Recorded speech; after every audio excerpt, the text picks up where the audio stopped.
Welcome to Beatles Stuffology, where two old friends sit around and talk BS, Beatles stuff, on a track-by-track basis, pretty much for the sake of it. My name is McQuarrie, and I'm here with my co-host, Andrew Deacon. Say hi, Andrew. Hello, how have you been? I've been alright since the last time we spoke, I must say. How have you been? Yeah, good. Keeping well. Excellent. Well, I'm very happy to hear it. This week we are ploughing on. We're almost at the end of this album, just two more tracks to go. This time we're dealing with the second last one. So we are dealing with Not a Second Time. Um, yeah, Not a Second Time. It's definitely a song, right? It's a song that happens. Yeah, yeah, yeah. I'm quite conscious of the fact that that's a very similar opening to the previous episode. So I think we should maybe push on past that. Yeah, Um, shake it up a I, bit. I find this a very interesting song. That doesn't necessarily mean I've got lots to say about it, but I find it's an interesting song in terms of the reaction of some people to it. So I spent a bit of time looking at the Beatles Bible website, and the comment section for this song seemed to be populated mostly by people who thought it was a brilliant song and an amazing showcase for John Lennon's wonderful voice. Now, if anyone I out wonder there if you agree with that. well, if anyone out there has been in following my thoughts on this, actually, what I found was a YouTube channel that has isolated vocals, and I listened to the isolated vocals for this. And look, it's subjective; it's not for everyone, but I think his voice is too harsh for this song, and I think in particular where there's a huge leap from one note to another, I think he struggles. I think he's written a song he actually finds quite difficult to sing. So it comes across as being a lot harsher, perhaps because he's reaching for notes where perhaps another singer might have found it easier to transition in terms of that jump. But that's me started. What do you think? I broadly agree. I think you can hear that there's a slight lack of not confidence exactly in the vocal. In fact, if anything, it's a bit too confident. But I think those moments, you're right, when his voice is jumping up, you can kind of hear that he's not quite able to get there, and it definitely does affect the performance. As for the song itself, it's all right. Certainly better than Devil in Our Heart, that's for sure. But it's not one that I can honestly say stands out particularly, although it doesn't sink either. It suffers from real second last song on the album syndrome. Like, the album is going to close out on an absolute corker, and that's great. That's exactly how it should be. Same as the last album, finished on an absolute corker. But the kind of last song or two that led up to it, not necessarily the finest material that the band have ever put together. It's kind of a song that I feel is, I'm trying not to use the word derivative. That's not exactly right. It feels like it's been influenced by a bunch of styles, but it never really settles on one of them. The verses feel like they're in a slightly different kind of style of song to the chorus. The break is fine, but again, doesn't quite. I don't know. It feels like a song that's been put together by Lego. I don't think it helps that it starts pretty much simultaneously with the vocals and the backing track. I don't think there's any room for you to get a sense of what kind of song it is before you've got that collision of voice and instrumentation, which I think is a shame because it's just too sudden and just too jarring.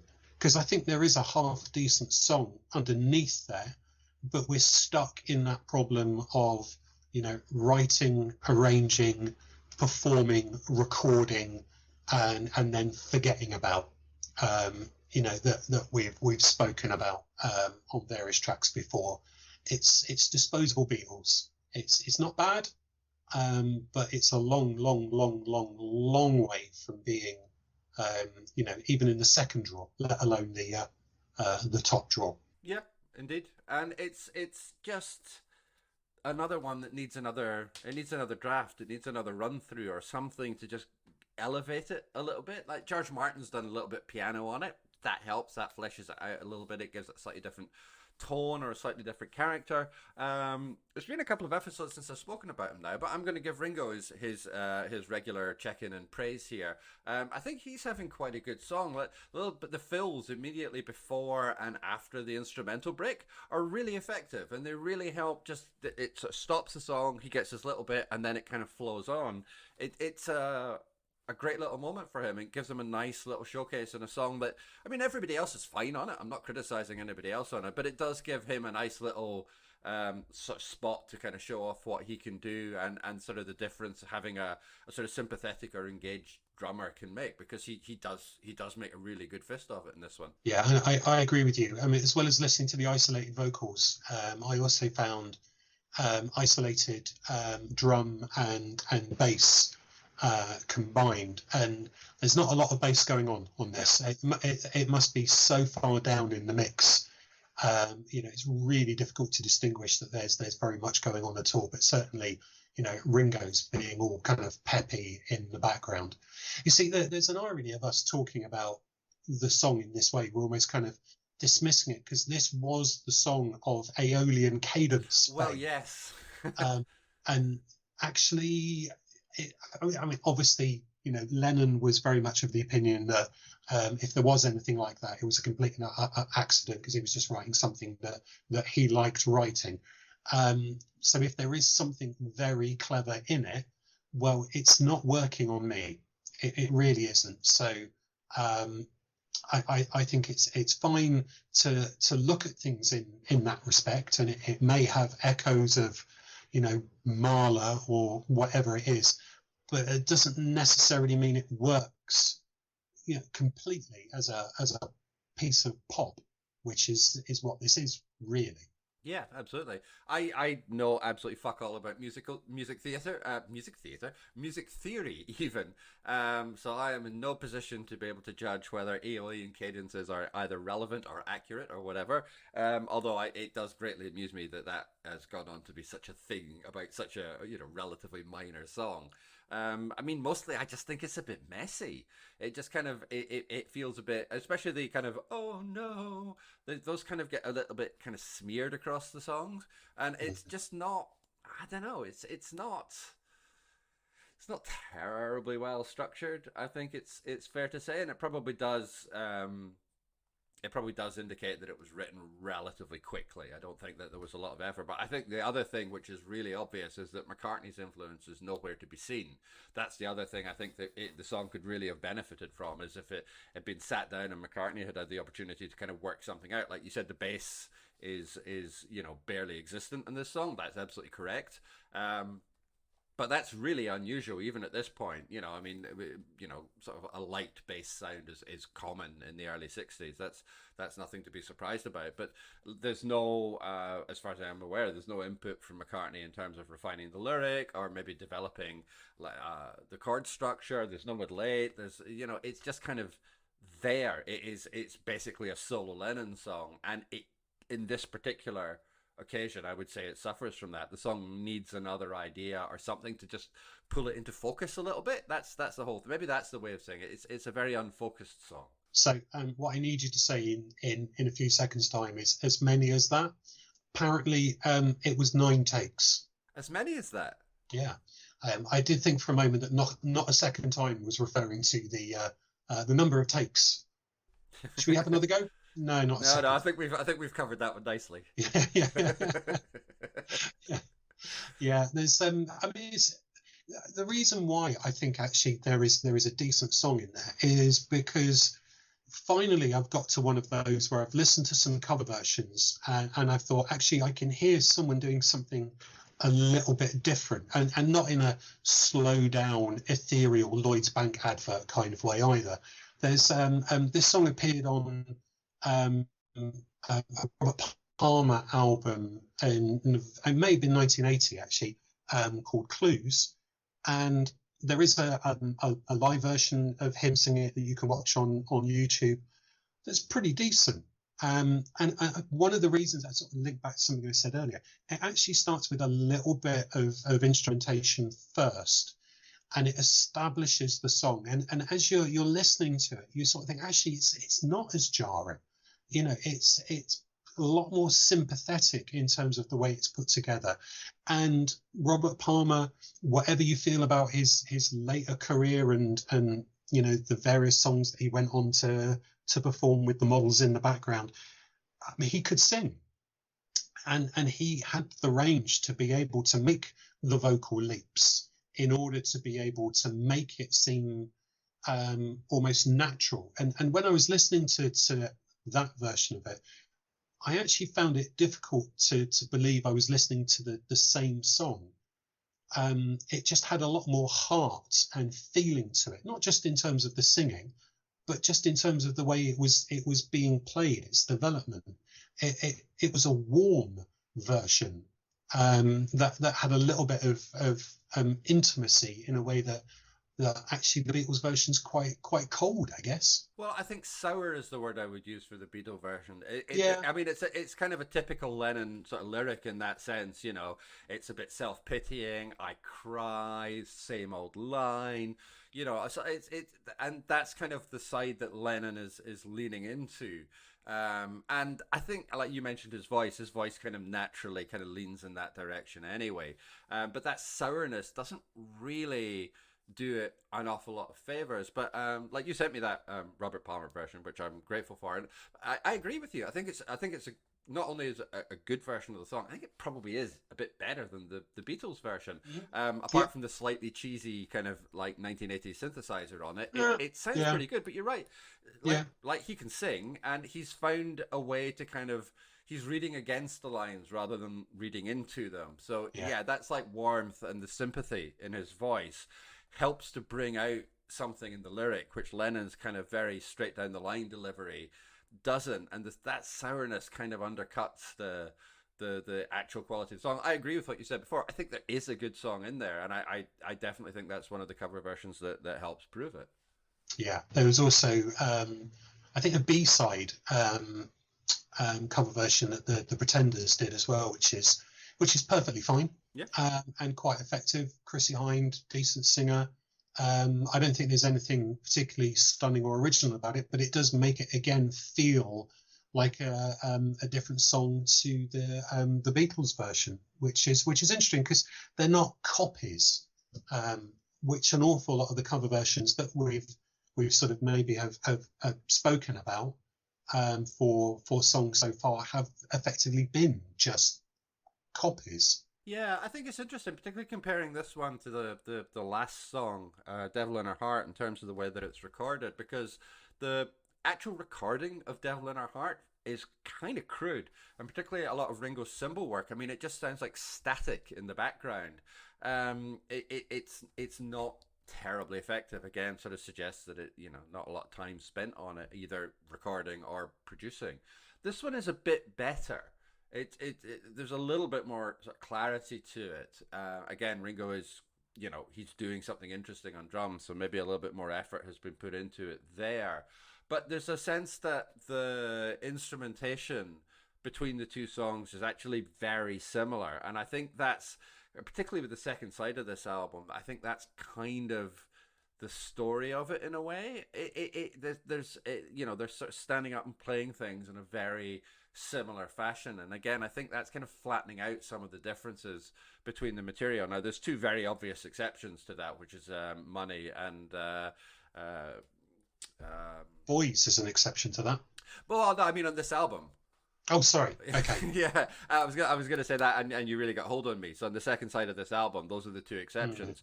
But the other songs are they're a bit much of a muchness, which in a way gives a degree of coherence. But the problem is it doesn't give it anything really the opportunity to stand out. And again, I think sort of Not a Second Time suffers from that. There's not a lot of effort being put into the arrangement of it beyond kind of what Ringo's doing.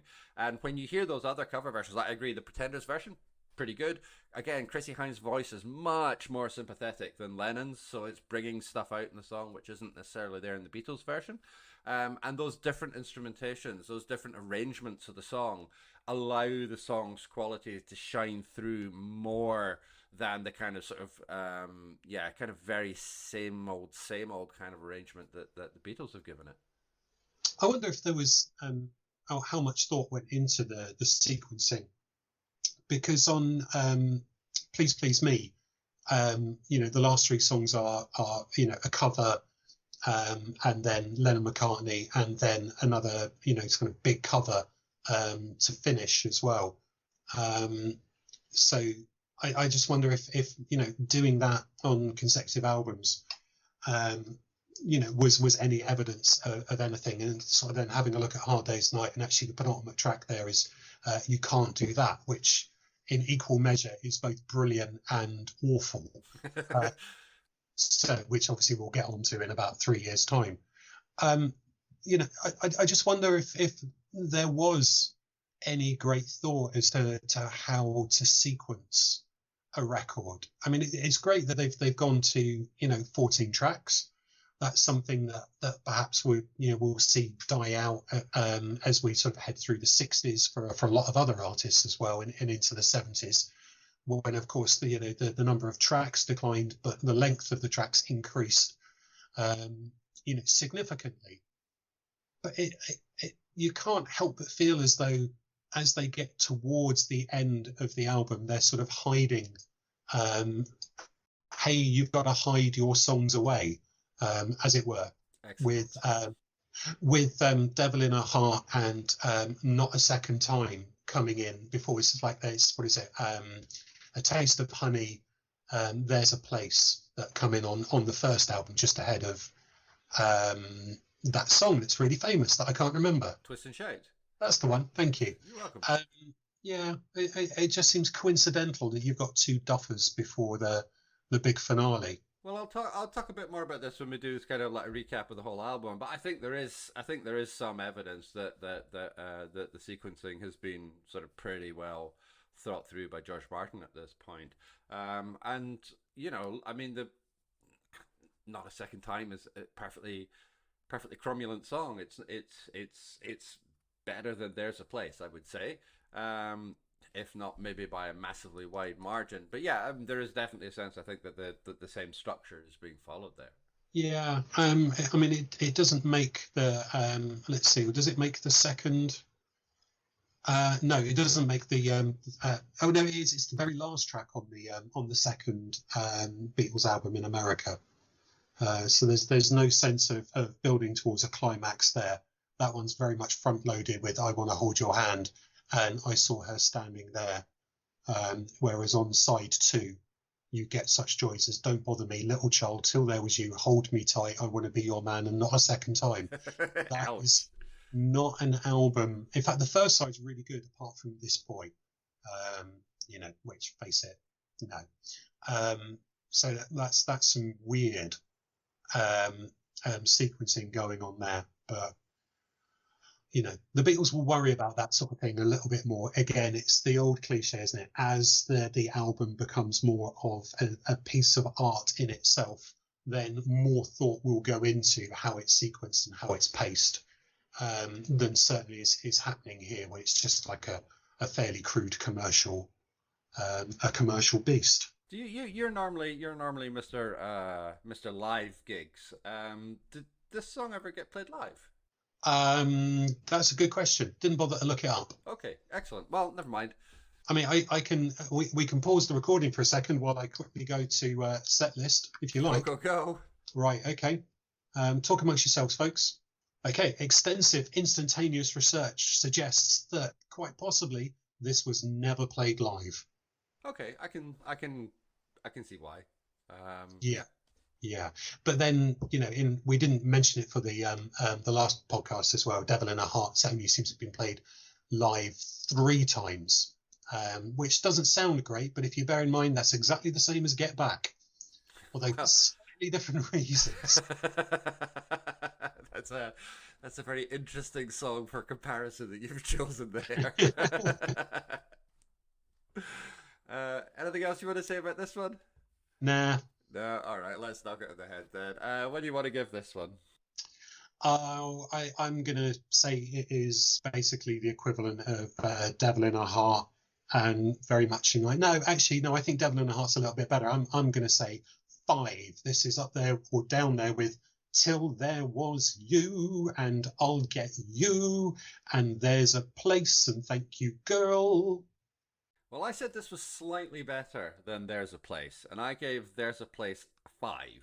So I can either give it a 5.5 or a 6. If I give it a half point, I have to justify it. Bugger it. I'll give it a 6. 6 will do. No, that's not. No. 5.5. That'll do. 5.5. You've been very loose with your language this afternoon. I am. I am. I do apologize to our more sensitive listeners. But Yeah. that's just the way it is. Lovely. Okay, fantastic. Well, we can leave it there for now. You can contact us by email. We are BeatlesStuffology@gmail.com. We are on Twitter at Beatles_ology, and you can find my blog at www.jgmcquarrie.scot.